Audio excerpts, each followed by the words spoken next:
Who is Dong-eun, and what set her on a path of vengeance so powerful it reshapes the lives of everyone around her? Let's break it all down. How's it? I'm Evie, and welcome to After the Episode. On this channel, I dive deep into the world of unforgettable Korean dramas. The epic action, the tantalizing twists, the moving moments. Join me. This is your spoiler warning for what happens in Season 1, Episode 1 of The Glory. Let's dive in. The story begins in the summer of 2022 when Dong-eun moves into her modest apartment in Semyeon. She heads up to the rooftop garden where she looks intently over at the lavish house across the way. Her elderly landlord shows her around the garden, pointing out the different flowers, and welcomes her warmly. Afterwards, Dong-eun is in her apartment stapling pictures of her former classmates on her wall, a creepy collage of the people who wronged her. She imagines Yeonjin, her nemesis, walking into her home. As rude as she was in her youth, Yeonjin enters the apartment with her shoes still on. Yeonjin asks her who she is and what she's doing. Dong-eun tells her she plans to destroy her and, stapler in hand, whacks her across the face. Yeonjin just laughs, but Dong-eun isn't backing down. I don't know about you, but this rivalry has me locked in. Later, at a school playground, Dong-eun meets Yeonjin's young daughter, Yi-sul. She notices Dong-eun's emerald green shoes and tells her that her mother owns a pair just like them. When Yi-sul asks if Dong-eun knows her mom, Dong-eun chillingly replies that she thinks about her every day, a hatred that's like an unstoppable longing. Yi-sul, innocent and unknowing, asks her what hatred means. Whatever explanation Dong-eun gives Yi-sul, she thinks it sounds just like a fairy tale. Yi-sul doesn't like the story though, because her mom isn't the hero. Yi-sul explains that main characters don't come from wealth like her mom. Dong-eun frankly replies that her mother is the main character because the story isn't a fairy tale. We're taken back to the summer of 2004, where Dong-eun's nightmare began. The police chief is on a call. Yeonjin is in his office because she and her friends have been reported for bullying. A police report has been filed and their legal guardians contacted. He tells the person on the phone not to worry though, because he'll make sure that she gets off easy. He ends the call and addresses Yeonjin, who seems relaxed. He asks her why she'd been bullying her friend and tells her not to do it again, but he doesn't sound stern about it. He's informed her mother and tells her to leave his office. Yeonjin, quite unbothered, replies that the girl she bullied is not her friend, and then insolently asks him how he knows her mother. The police chief is Yeonjin's mother's friend from childhood and had previously helped her mother obtain evidence of infidelity to use in the divorce from Yeonjin's father. Yeonjin faces no consequences for her behavior and saunters out of the office, laughing. Outside, the 4 other bullies wait for their legal guardians to collect them, but no one seems to take the situation seriously either. While one girl's mother is just annoyed that she's losing time from work being there, a boy shouts at an old man that he shouldn't have come to collect him at all. Another girl's mother sweetly tells her bullying daughter that all she had to do was hug and apologize to the girl. From her tone, you would think that her daughter was a 5-year-old who spilled milk on someone's shoe. All the while, Dong-eun sits there quietly, her bruises still visible, as each of the bullies walks out of the police station scot-free. The homeroom teacher arrives to act as her legal guardian, much to her surprise. He begins to scold her for getting the police involved in what he believes is a small prank and is angry that the vice principal found out. He shouts at her to get up to leave, and the remaining bully asks for help since his parents are away on a golfing trip. The teacher's whole demeanor changes and he's friendly towards the boy, even asking about his well-being. It's so unfair that the only person who faces any consequences is Dong-eun, the victim. At the temple, Yeonjin's mother is furious at her daughter for ruining her very important day. Yeonjin didn't expect to get in trouble, and her mother is only disappointed in her daughter's failure to handle someone of such low class. She seems nice. She also reminds Yeonjin to hang out with Jaejun and Sara, since the shaman proclaimed that Yeonjin would get bad luck from people with the letter O in their name, like her friends Myungho and Haejung. She shouts at her to get inside the temple. Inside, the shaman performs a ritual, and Yeonjin's mother is fully immersed and emotional. Yeonjin, on the other hand, looks bored and plays games on her phone. Then she remembers that the girl that she bullied has the letter O in her name. This doesn't seem to stop Yeonjin, because back at school, the situation gets worse. The bullies bring Dong-eun to the gym, and Yeonjin is waiting for her eagerly. She grabs Dong-eun's face and mockingly apologizes for her behavior. They're now even, since the trip to the police scared her.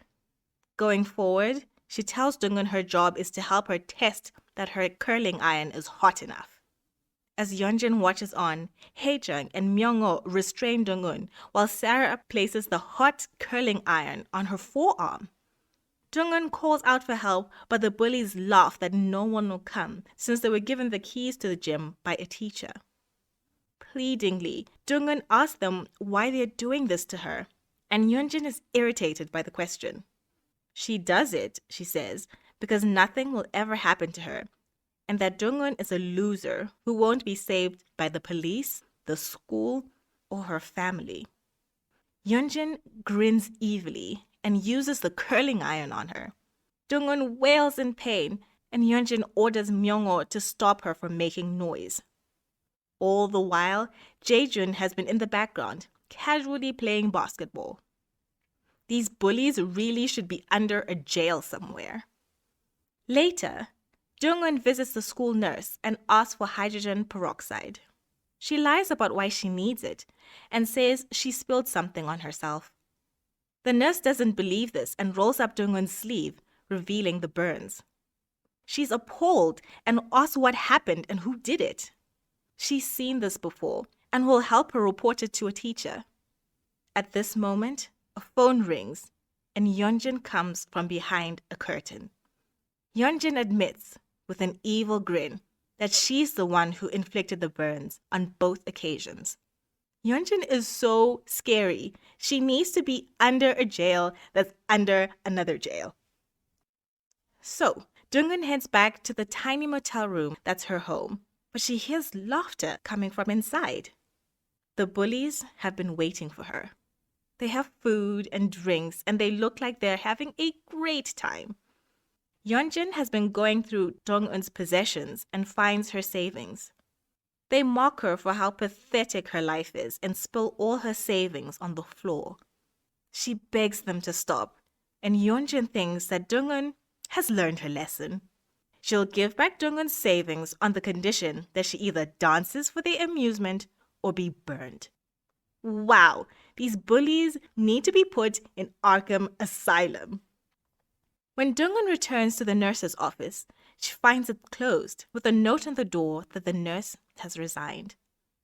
Alone on the rooftop of an abandoned building, Dong-eun spirals in despair. Elsewhere, the bullies are at a ski resort and receive word that Dong-eun went to the vice principal to drop out of school and cited them as the reason for her departure. The homeroom teacher calls Dong-eun and angrily demands that she change the reason for her dropping out. Sometime later, Dong-eun meets the homeroom teacher back at the school. His main concern is that if the dropout form is submitted to the principal, he'll have a bad performance review. Dong-eun tells him that he stood by while she was mistreated by Yeonjin, Jaejun, Sara, Haejung, and Myungho, but he dismisses her, saying that friends are all often rough with each other. When she questions whether he would feel the same way if his own son was treated roughly, he loses it and attacks her in full view of his colleagues who try to stop him. He's an awful person, just as bad as the bullies. Someone who has been conspicuously absent so far is Dong-eun's guardian. We finally meet Dong-eun's mother working in a salon when she receives a call from someone she doesn't know. Sometime after, She sits across from the homeroom teacher and Yeonjin's mother, who hands her an envelope of cash. In exchange for the settlement, Dong-eun's mother changes the reason on the dropout form to Dong-eun's maladjustment. Unaware of this, Dong-eun returns home only to find it completely empty. Her mother has abandoned her and left behind her school uniform and the altered dropout letter.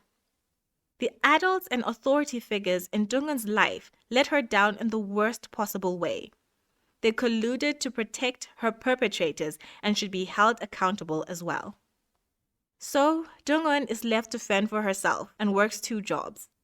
One night, when she feels terribly low, she contemplates walking into the freezing river.